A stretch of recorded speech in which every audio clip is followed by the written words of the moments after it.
Wait, that doesn't explain anything. What did you specifically study that gave you fewer doubts? Like, what is it? I was actually interested in how he dealt with his doubts, and he just is like, well, I just studied a little bit, and then it was all good. And it's like, well, that doesn't explain anything. What did you study? What specifically made you turn away from your doubts? What were your doubts even? I don't even know what his doubts were.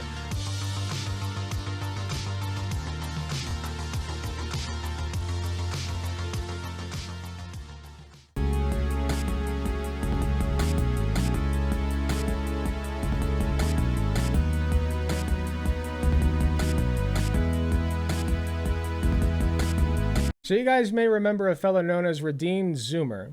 He was somebody who made a video response to every atheist question, every atheist argument, I should say. It was obviously extraordinarily well done, of course. He completely converted me. No, of course that's not true. They were garbage arguments, so at least most of them were. And he has another video that he just released a day ago. It's called How to Deal with Doubts. And from the thumbnail, it appears as though, you can see the thumbnail right here a little bit. It appears as though it's about doubting your faith. And I just want to see what he has to say about it. So let's give him a chance. Now, I've been doubting my faith for a long time, ever since high school. And since then, I've evolved into an agnostic atheist. I just, for those who aren't aware, I don't know what's out there, but I'm leaning toward probably nothing as far as like spirituality goes. I just don't think that God's there. I don't think any God's there. I just think that we die, and then who knows what happens after that. I think there might be some kind of collective consciousness soup that we go back into. Who really knows? Who's to say? But I ultimately don't really care that much either. And I think that religious institutions are mostly harmful and stupid and don't really accomplish much besides like getting children hurt mostly, and adults as well, but children primarily, the ones who get groomed into it and then assaulted. So especially by the Catholic Church, who loves to do that. So let's take a look at what Redeemed Zoomer has to say about how to deal with all of these doubts. What's up, Redeemed Zoomer? If Sunday school teachers tell kids to not ask questions, they shouldn't be surprised when those kids grow up to be atheists. True. I agree. Hey guys, welcome back to Kingdom Craft, where we build churches in Minecraft while talking about Christianity. Right now I'm still working. By the way, I want to preface this real quick by saying my dad always told me, like, well, son, you can question Christianity, but once you you always have to come back to your faith. And it's like, well, then you're not questioning it. If you always have to come back to it, if there's like penalty for saying, no, actually Christianity is wrong, then you don't care if I question it or not. You just want to make sure that I still believe in it. Like, prove it to me. You know what I mean? Make a case. Personally, don't think there is any God, but I'm open to the possibility she might just be really inattentive and hasn't looked at her phone for a few thousand years. Yeah, but like, that's boring. I've been watching a lot of Actual Jake lately, and I've been picking up a few of his mannerisms, like saying the word precious. And I think that he made a great argument when he said it's boring. God is boring.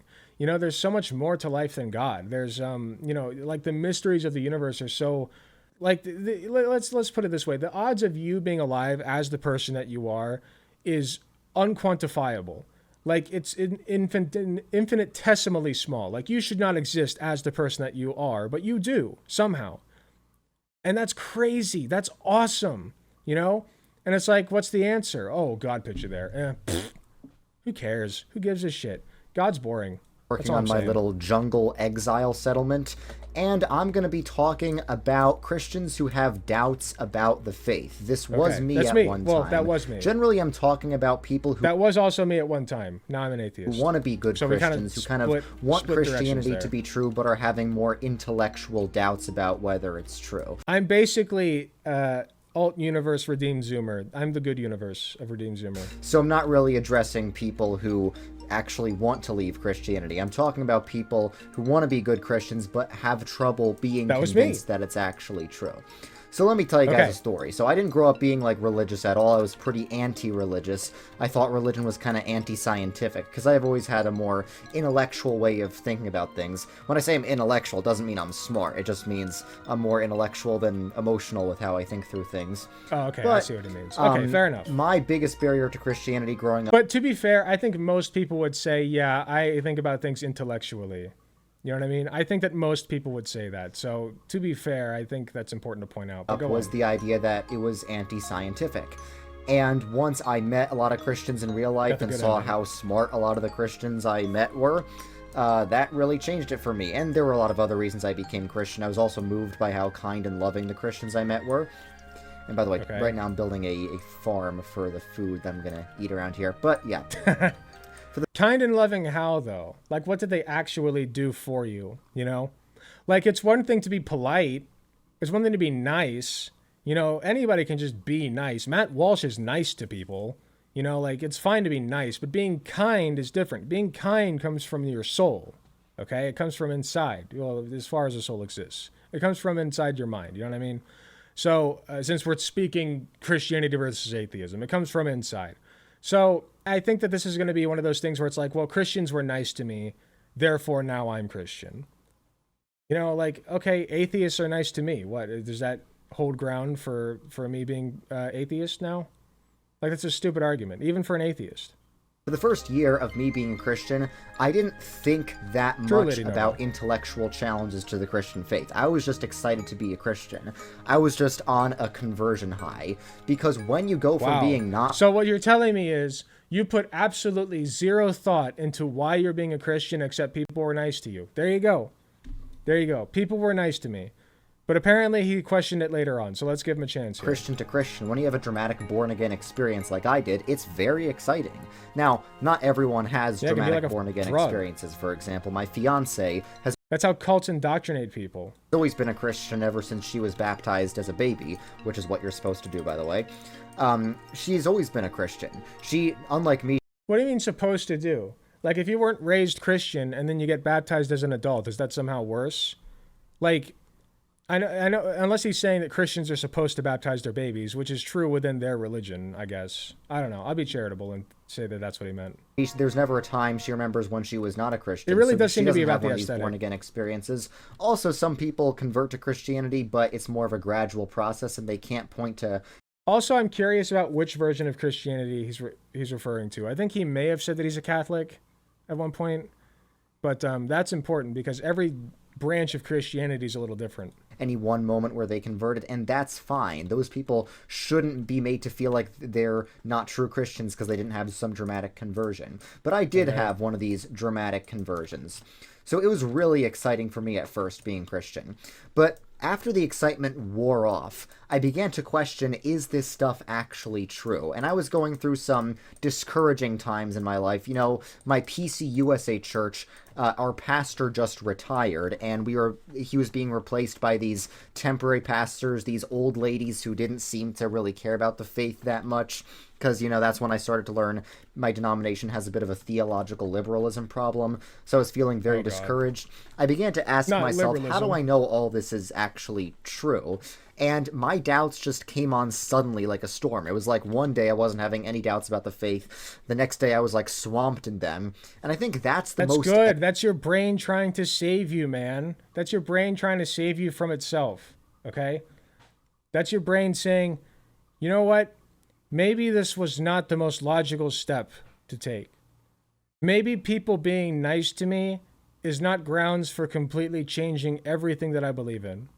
I'm thinking that might be the case. Existentially terrified I've ever been. Like, I've been scared of a lot of things throughout my life. My biggest fear, by the way, is actually getting the stomach virus. But the most existential dread I ever felt was that feeling that, what if this is not real? I thought to myself... I mean, getting a stomach virus sucks. He must have had a terrible experience with the stomach virus, though, if, like, that's his biggest fear. Like, Jesus. Everything I could potentially lose, what's with the music? I could live with. But I cannot live without God. That's what I thought to myself. So I was like... You're supposed to be indoctrinated from a young age. Personally, I just think it's such a big choice shouldn't be made before a kid is old enough to make that decision themselves. You know, you have to be 25 for your brain to be fully developed. I agree. You know, like, they want to say, like, oh, well, you know, you can't really know you're trans until you're an adult. Well, what about being Christian? You know, like, you're very much indoctrinated into that. You don't really have the capacity to question anything. You're just told, well, if you're not a good Christian, you'll go to hell. Oh, okay. Well, I don't want to go to hell. That sounds bad, so I'll be a Christian. I need to somehow find out that this before whole you have any Christianity critical thing thinking is true. So I was really panicked. Okay. And it was a... Please, wait, please. Don't tell me that God came to him in like a dream. That'd be amazing. Please. Rough few weeks when I started to wrestle with doubts, especially because I did not know which resources to turn to. I didn't know about Christian apologetics. I didn't know much theology at all. I barely ever read the Bible. So all I had was like Google searching proof that God is real, which obviously isn't going to give you many substantive results. I'm kind of curious now. Proof that God is real. Got the AI overview, which I'm not looking at. Love worth finding. Is God real? Proof of God's existence. It's the first result, which is terrible, by the way. We got answers in Genesis. Can we prove God without the Bible? Grad resources, evidence for God's existence. Scientific American, can God be proven mathematically? Now, this one I'm interested in. Some mathematicians have sought a logical proof for the existence of God. Here's what they discovered. Who would have thought about God as an apt topic for an essay about mathematics? Certainly not anybody reasonable. Yeah, I don't know. I don't know how much I actually care to read this. Can we mathematically prove God? What is this? This is God, everybody. Here's the mathematical proof. I'm assuming that G is the God variable. Jesus Christ. Oh boy. What a bunch of nerds. Not interested. And I listened to, like, whatever authorities I could find. I was getting into, like, conservative politics at that time. I'd been, you know, a progressive leftist most of my life, but at that time I had just started being more conservative. So I listened to people like Dennis Prager and Ben Shapiro, hoping they could give me some reasons to believe God exists. What's funny is, before my full descent into leftism, I found a PragerU video and was like this close to being convinced by it. But there was still something about it, because it was about being a man, right? Like, what makes a real man? Because I was trying to kind of find a purpose. I was living in my parents' basement, and like I was trying to find a purpose, you know? I was getting my nursing degree while I was doing that, by the way. But I found this video, I saw it, and I'm like, well, that looks interesting. But like something about Dennis Prager just did not, and it was him in the video. It just did not like sit right with me. You know, I was like, this doesn't seem right. Something about this is kind of off. Like, I don't know how true this is. And then later, of course, I learned that PragerU is what it is, which is a right-leaning propaganda machine. But if I had just been a little bit more vulnerable, I could have gone down an alt-right pipeline just from that video showing up randomly on my feed when I really didn't have that much interest in politics at the time. So that's how they get you, you know? Him, Dennis Prager, Ben Shapiro, Steven Crowder, Matt Walsh, all those guys. Not as much Matt Walsh, probably. He's probably more of a end-stage conservative piece of shit that you would watch. Not much for bringing people in, but Ben Shapiro was very good at it. So was Jordan Peterson. And now they show PragerU in schools. Yeah, there you go. I'm glad you didn't fall for it in the end. I used to be a conservative, and then I started leaning liberal in high school. And so I saw that video, and I was like, this is kind of conservative coded. Not sure if I like this. But I wasn't completely off board with it yet. So, you know. Obviously, they did not give me the best information. They're not even Christian. They're Jewish. But at the end of the day, my doubts actually ended up helping me, because it was my doubts that inspired me to look for answers about the faith, and that's what inspired me to start studying theology. Right now, I'm known as that theology YouTuber, the YouTuber who always talks about nerdy theology. He's known as the theology YouTuber, certainly not the YouTuber who made that one video where he makes terrible arguments against atheists that all the atheists proceeded to absolutely demolish, and he never replied. Like, I don't think he ever responded to any of them. Correct me if I'm wrong. I could be wrong. I hope I'm wrong. I would love to see his response to people's responses, you know? But I don't think he ever addressed any responses. Theological concepts like supralapsarianism. But I had actually never read the Bible for like the first year of being Christian, nor had I read any theological works. I would think to myself about, you know, God and Christianity, but I was prideful. I thought I could figure it out all by myself. Once I had these doubts, I realized I couldn't do that. And that's what drove me to begin studying theology. So for about 6 months, I didn't go to the best places to learn theology, but eventually I found Reformed theology through Tim Keller, because I was Presbyterian. I knew Who's Tim Keller? I've heard of Tim Keller. Timothy Keller, American pastor. TimothyKeller.com. Redeemer Presbyterian Church. Trusting in the sure and certain hope of the resurrection. Great. Let's look at, I'll bet he's got videos. Let's try Tim Keller compilation. Top 10 least known Tim Keller sermon jams. Tim Keller sermons. Here, we'll just try a random one. You know what? Let's just do this. Let's do this. Give it to me. The lurking suspicion that all of our getting and spending amounts to fidgeting while we wait for death.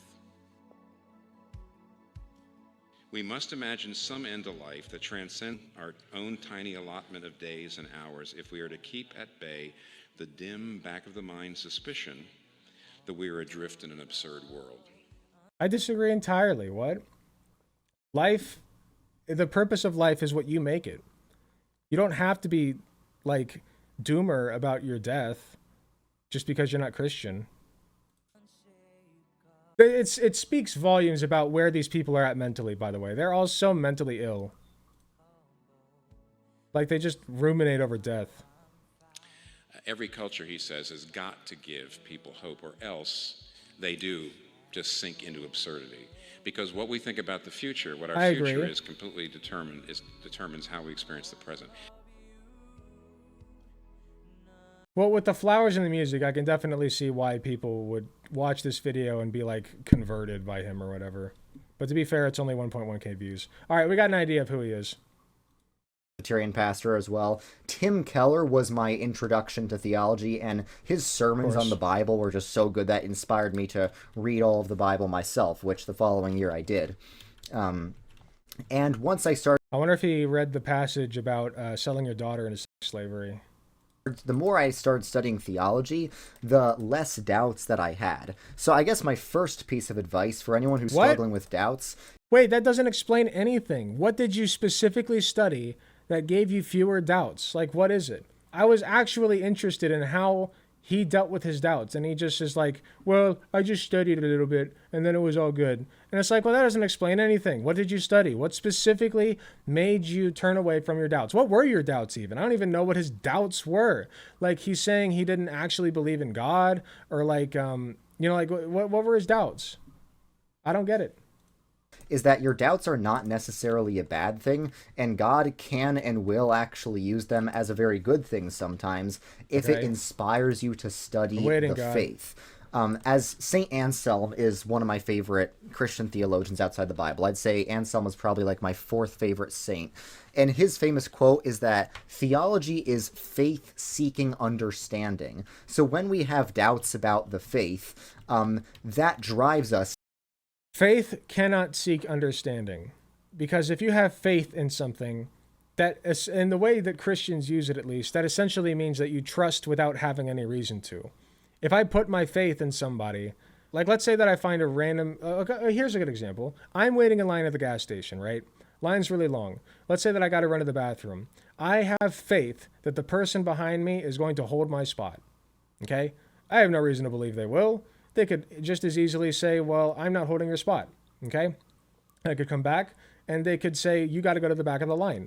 And I'm not about to start a fight, so I would just go to the back of the line. But I have faith, you know, that that person is going to hold my spot, right? They might not. But that's a very small thing to put faith in. And so even though I have no reason to really trust this person beyond, like, you know, common decency, which I guess you could argue is a reason, but I really have no real reason to trust this person, and yet I am. And that's faith. Okay? In Christianity, faith is trusting God for absolutely no reason. And yet they'll always try to make up some kind of bullshit reason. Like, God did this for me, or God did that for me. It's like, God didn't do those things for you. Those things either you did for yourself, somebody else did for you, or happened as a matter of happenstance. Okay? The faith element is God doesn't have to do anything for you or promise anything. You just believe in God, and that's it. To seek to understand the faith better. So that's why we say theology is faith-seeking understanding.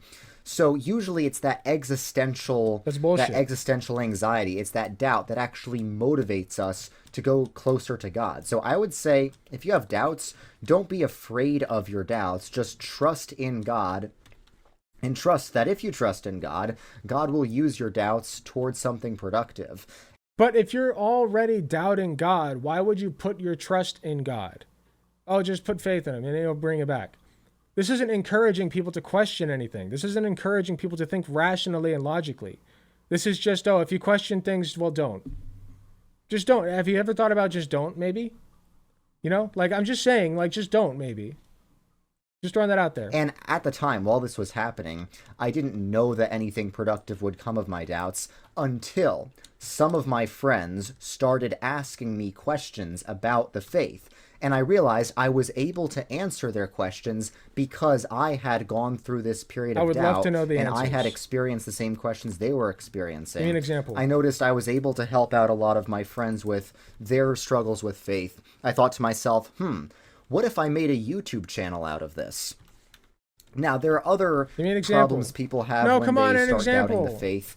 And a big one is they feel like they're not being a good Christian. They feel like they're not saved or whatever, especially people who grew up in like legalistic Baptists. If you question God, you're not saved. That is like canon in Christianity.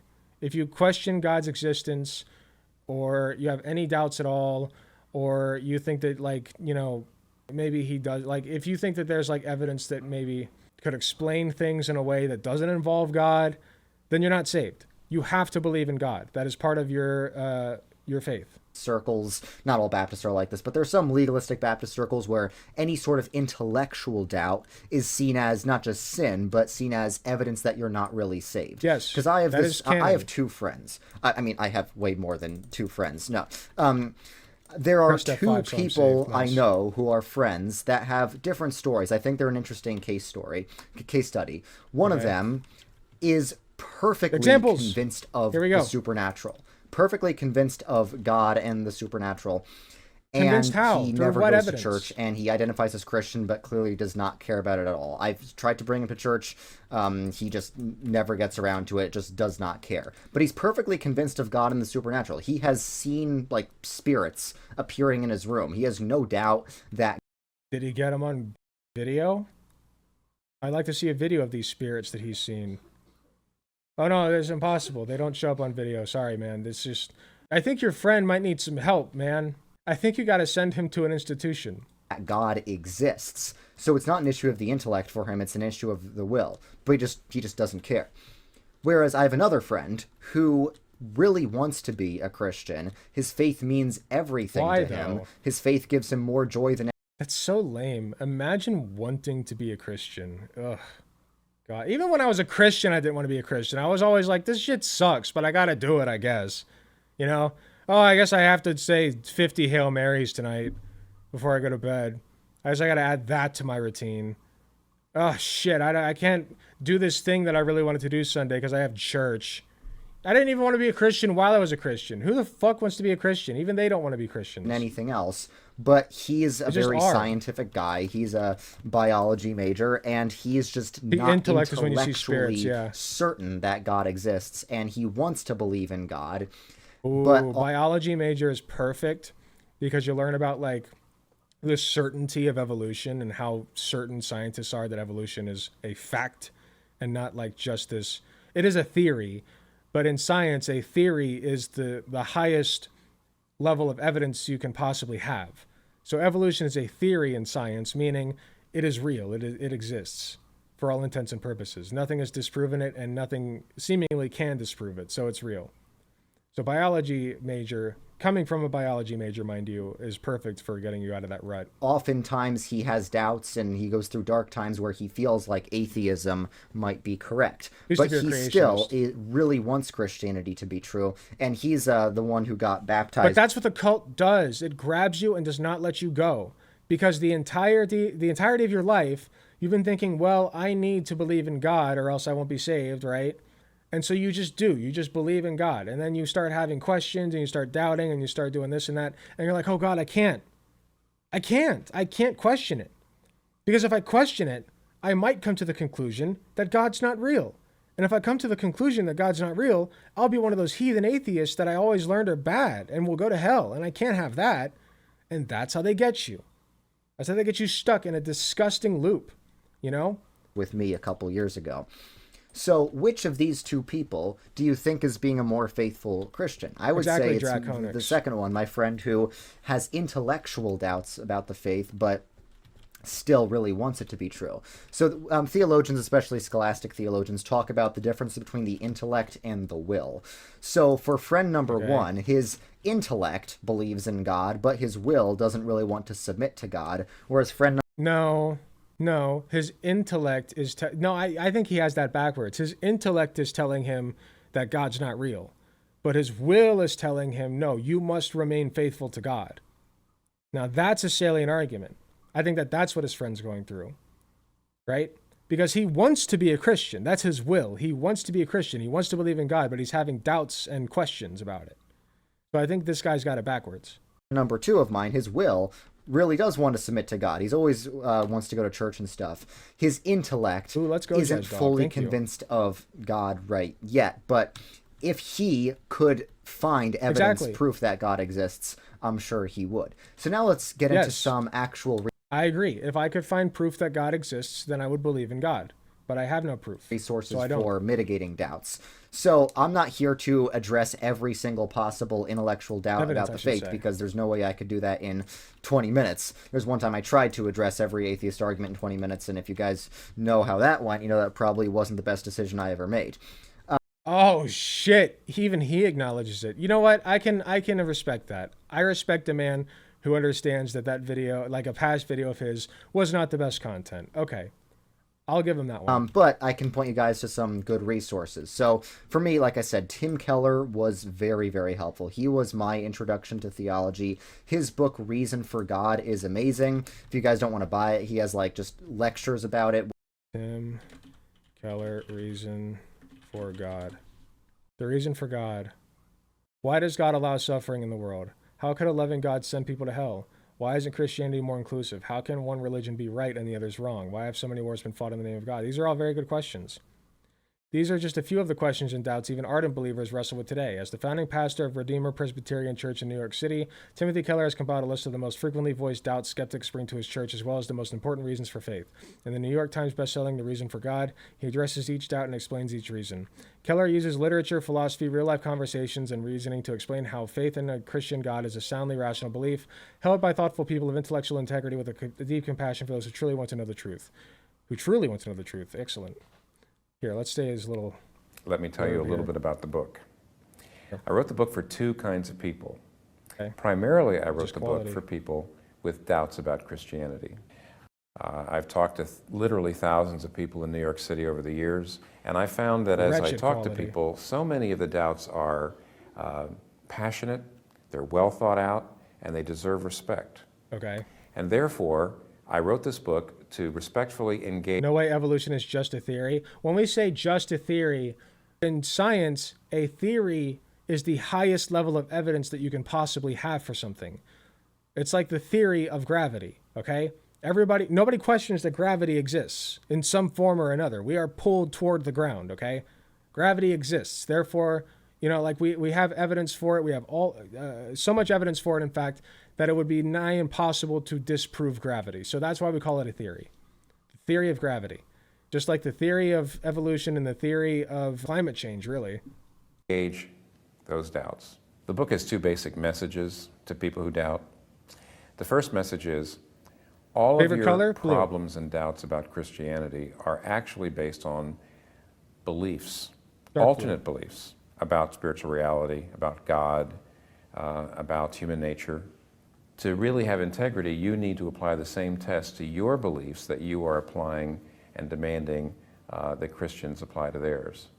The second basic test to your beliefs that you are applying and about human nature.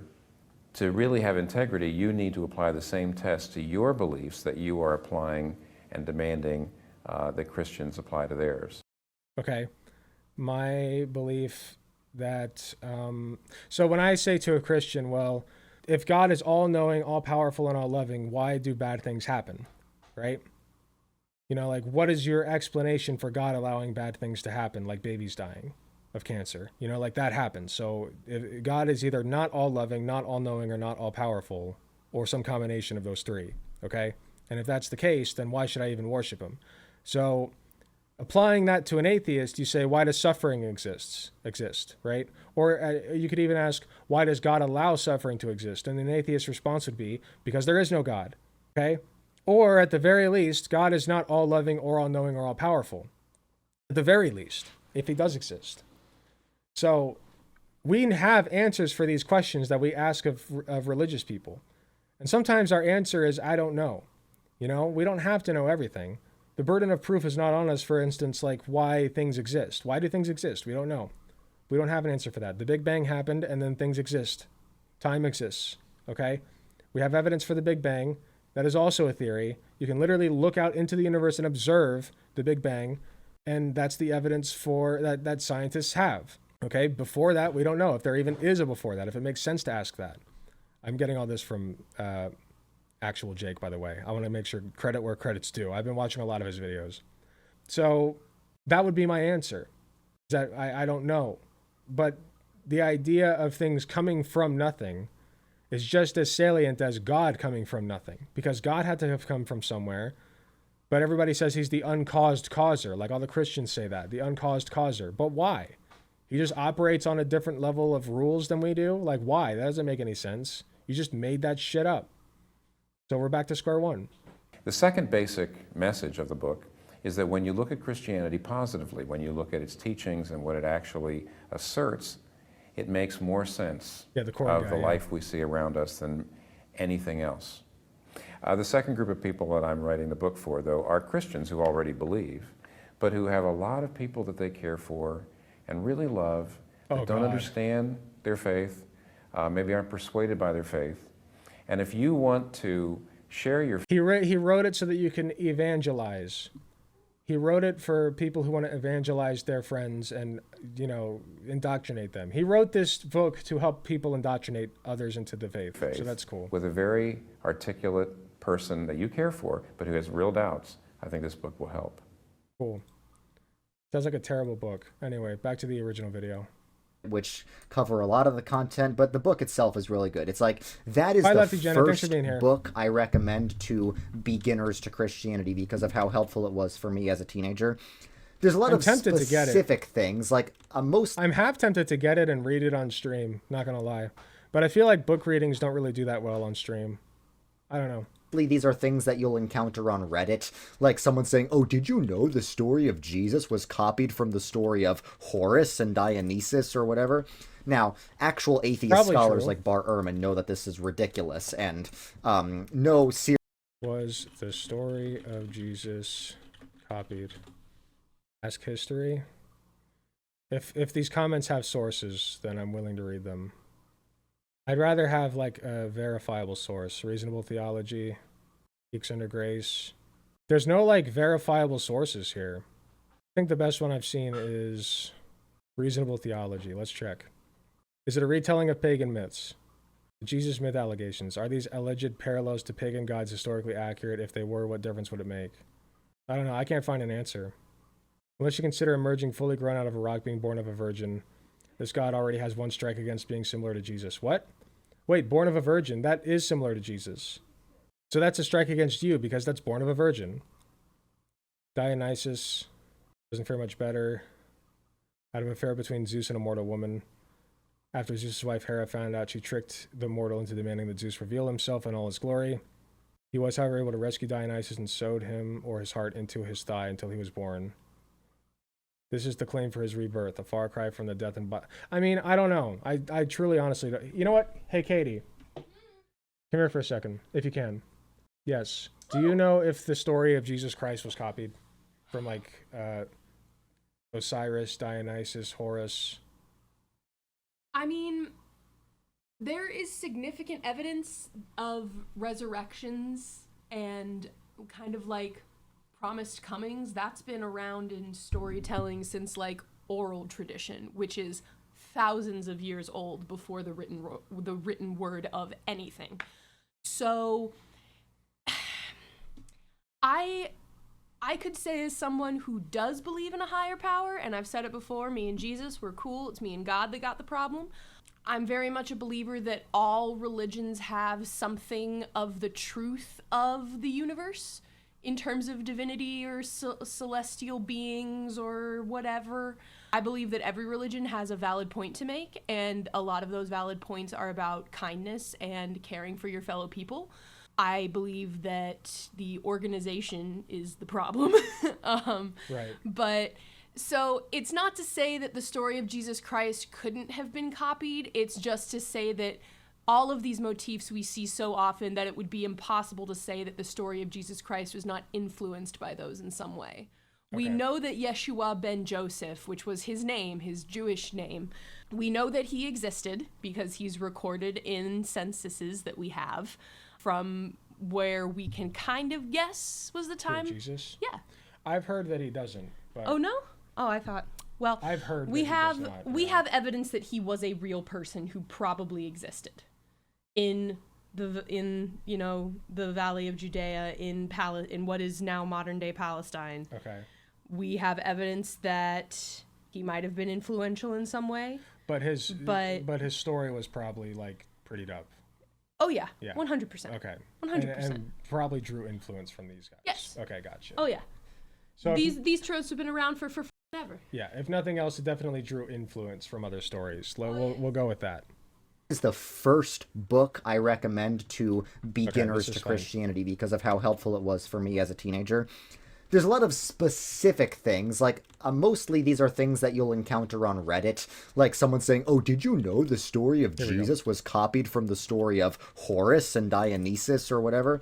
It's more commonly accepted than refuted that he existed. Okay, I don't know. I truly don't know. Now, actual atheist scholars like Bart Ehrman know that this is ridiculous, and no serious atheist will say that. Like Alex O'Connor, in his reaction to my video, admits that those Jesus mythicism stories are complete bogus. But a lot of times, young Christians going on Reddit, they don't know that, so they actually feel threatened when they hear things like that. So Inspiring Philosophy has a lot of videos addressing in detail every historical or scholarly objection to the faith. He defends the existence of, Moses and Abraham. He defends the actual legitimate authorship of the Gospels, all those specific doubts. So if you have my thing is, even if you don't think that even if you think that Jesus was real, you still have to give me a reason to care. I don't think that Jesus, there's no evidence that Jesus actually died and was resurrected. There's no evidence for that. There's no evidence that that's possible. There's no evidence that that happened. Nothing. Okay? There's no evidence that he was able to perform miracles. None. We don't have historical documented evidence of Jesus Christ having performed miracles. We don't have it. Zero, none at all. So until I see that, I simply have no reason to care whether or not Jesus was a real person. I think Jesus was a magician who did illusions. I mean, it's possible.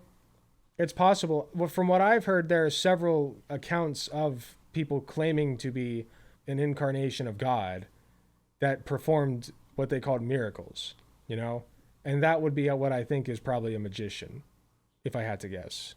So that's just me. But like I said, there's zero evidence that there was a Jesus Christ who performed miracles. None. Philosophical, existential doubts about the faith, I would recommend Tim Keller. If you have just detailed historical doubts about the faith, I would recommend Michael Jones from Inspiring Philosophy. And there's different arguments for God's existence. Like, if you favor a more evidential argument, you might want to read a lot of scholastic theologians based on that, like Thomas Aquinas. Thomas Aquinas, not just his Summa Theologica, but Summa Contra Gentiles, I think is the most clear exposition of his argument for God, which, I can't find any flaws with it. My only complaint is that it kind of presupposes Aristotelian metaphysics. If you want a more transcendental argument for God, I might recommend J. Dyer, or I can imagine I've risen from the dead and being like, oh, cool, I'm racist now. Okay, I got you, Jazz Dog. There's other people who articulate it, but he does it most clearly. But now I'll address some of the existential concerns about doubt, because at the end of the day, I'm more interested you in need this. to go beyond what you can be intellectually certain of. I don't think we can be 100%. Why do you have to go beyond that? Why? That doesn't make any sense at all. You have to give me a good reason for wanting to go beyond that, whatever that means. Intellectually certain about Christianity. I do believe that using mathematics, you can be 100% intellectually certain about God, and I am 100%. Oh, I would love to see that. I highly, highly doubt that. I mean, we saw that thing earlier about the mathematical whatever, but I don't think that that's been proven. Intellectually certain that God exists, but specifically Christianity.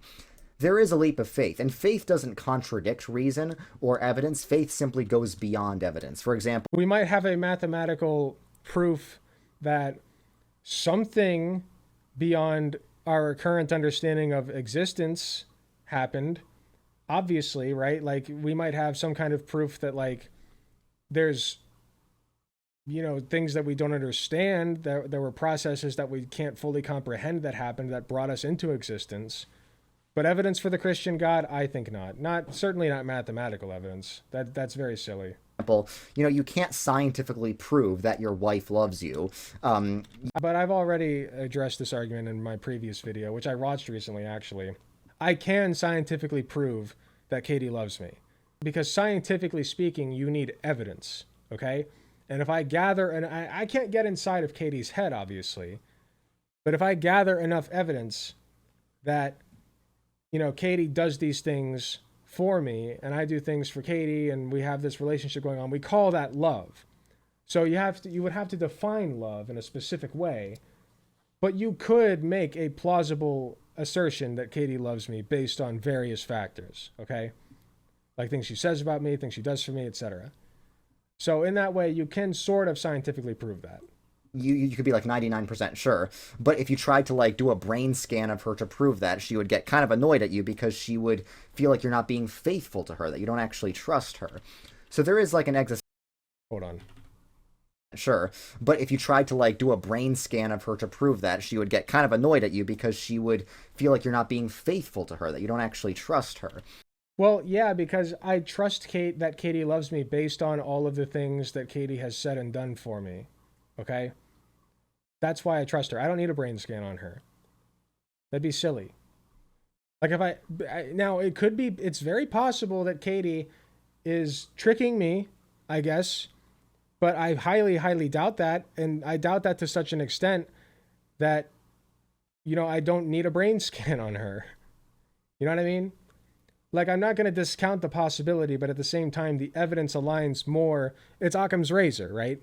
The more likely solution is the one that is the simplest. And the simplest one is that she loves me. That's why she does all the things she does for me. She's not trying to get something out of me or whatever. Like, she's not tricking me. She loves me. So there is like an existential aspect. This whole time I thought you were playing Minecraft. It is a little confusing. Of it. And me being in high school, struggling with all these doubts, it was a very existential time for me. Because all the voices all around me in my leftist, progressive, atheist high school, all the voices around me, I'm not talking about like voices in my head, like, you know, people around me were telling me to not be Christian. And cool. There was pressure throughout the culture to just, you know, do drugs, sleep around, and not really save yourself for marriage like I was trying to do.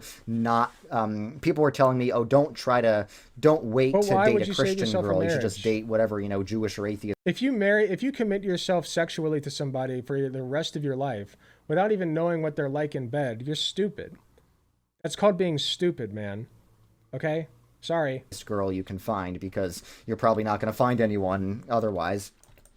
So for me to not only intellectually believe the Christian faith, but for me to actually follow Christian morals when the world was pressuring me not to, that was a tough existential decision for me. And Kierkegaard is very helpful for this, you know, Christian existentialism, because he says, you know, yes, it is good that we have evidence of the Christian faith. For example, there's a lot of evidence that the resurrection of Jesus is a historical fact. I believe I would love to see it. I don't think that we have that evidence. It is a historical fact. I think you can use history to prove the resurrection. And also, if you have faith, you don't need evidence, by the way. Okay? You'll go to hell for that one.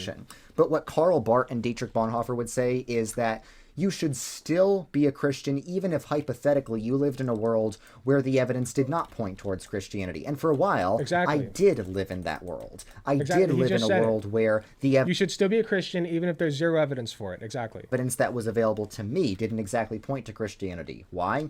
Well, because I grew up in a leftist public school that taught me a lot of lies, but at that time I didn't know it was lies. Lies like what?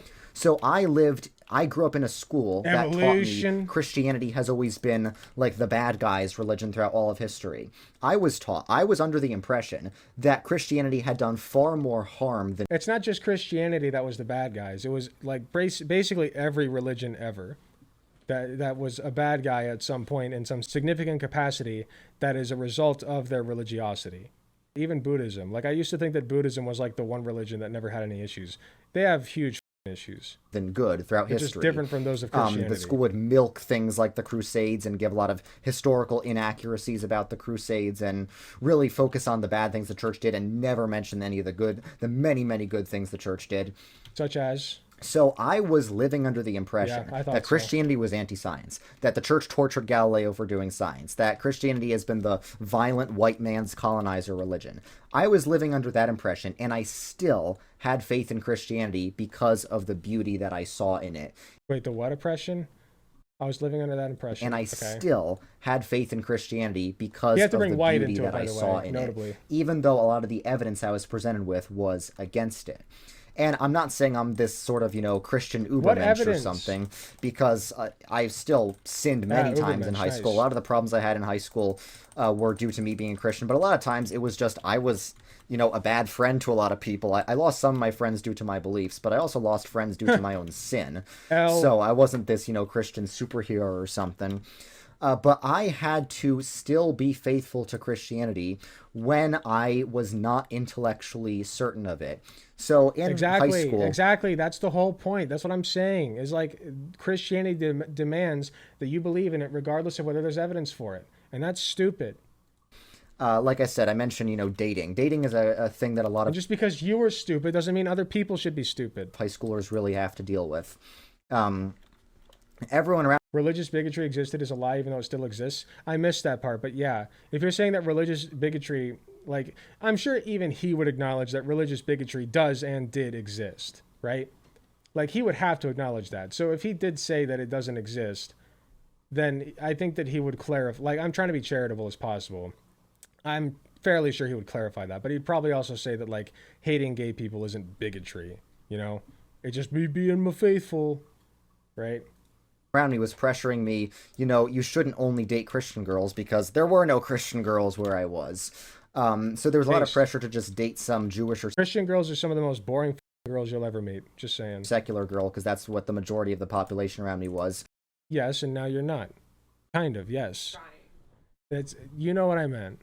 The ones who are pretty profoundly religious. But it was a tough existential decision for me. But at the end of the day, I decided I'm going to be faithful to what the Bible says, even if everyone around me tells me not to. Even if all the evidence points against it. Trust the Bible. Got it.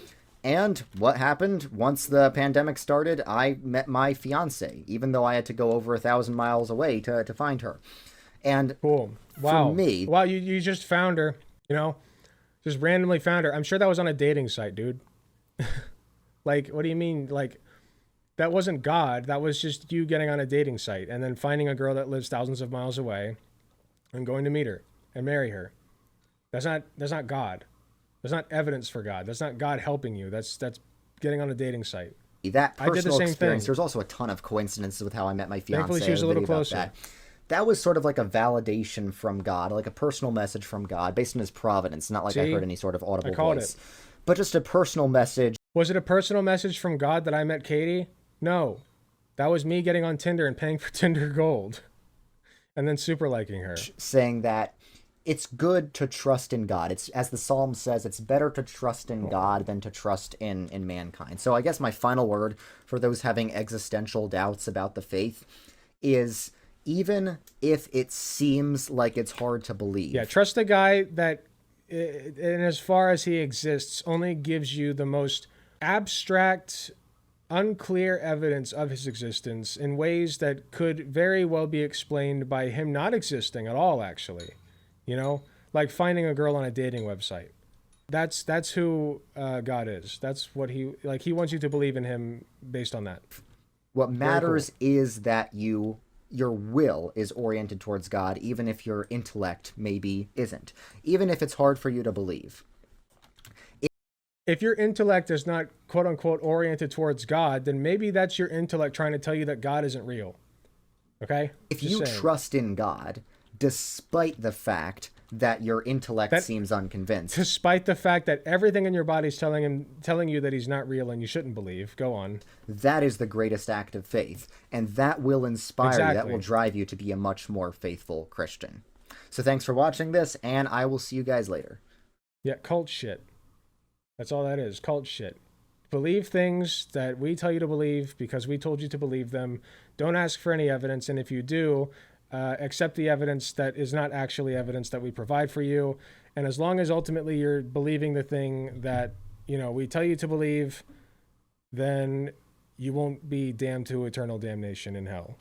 Very good message. Very good message. You know what? Very cool. Very cool as always. Thank you very much, Redeemed Zoomer. You're still just as dumb as ever. Hey, thanks for watching. If you enjoyed the video, please be sure to hit the like button, subscribe if you want to see more, hit the notification bell to be notified when I upload. If you enjoy my content, you enjoy what I do, I really appreciate any financial help that I can get. Go to youtube.com/AlecGunterTTV/join. You got some awesome benefits, such as seeing early videos, awesome emotes that you can use in the comments of YouTube videos, and a sweet badge next to your name. So if that sounds interesting to you, I'd really appreciate if you join. It is cheaper than the cost of a blowjob from your mom. So with all that being said, thank you again for watching, and I'll see you all in the next video.